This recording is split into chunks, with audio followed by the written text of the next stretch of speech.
அக்னி கரகை எடுத்து ஆடி முடிச்சதும் அக்னிய கம்பத்தோட கால்ல கொட்டுறாங்க. பார்வதி தேவியும் சிவபெருமானோட கால்ல தண்ணி ஊத்தி தான் சாந்தப்படுத்துவாங்க. அதுக்காக தான் நாமளும் கம்பத்தோட கால்ல தண்ணி ஊத்தி சாந்தப்படுத்துறோம். டே 9 ஆஃப் மாரியம்மன் கோவில் நோம்பி சாட்டு பூவோடு எடுத்து ஆடுதல் நிகழ்வு 5. அந்த காலத்துல மண்பானை தான் இருந்திருக்கு. அதுலதான் பார்வதி தேவி குச்சிகளை போட்டு அக்னி மூட்டி வெளிச்சத்தை உருவாக்கி இருக்காங்க.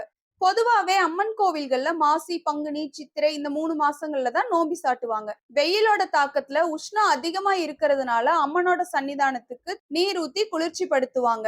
இதுக்காக தான் பூவோடு எடுத்து ஆடி முடிச்சு வந்ததும் பூவோடு எடுத்து ஆடினவங்களுக்கும் அதுக்காக பணிவிட செஞ்சவங்களுக்கும் நீர்மோர் கொடுக்கறது, கம்மங்கூழ் கொடுக்கறதுன்னு வழக்கத்துல இருக்குதுங்க.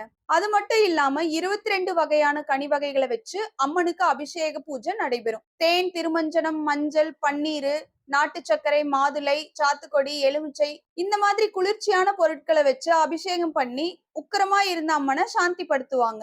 இந்த மாதிரி எங்க ஊர் கோவில் நோம்பியோட சிறப்புகளை தெரிஞ்சுக்க எக்ஸ்ப்ளோர் வித் கவி பேஜை இன்ஸ்டால பாத்தீங்கன்னா ஃபாலோவும், யூடியூப்ல பாத்தீங்கன்னா சப்ஸ்கிரைபும் பண்ணிருங்க. டாடா பாய்.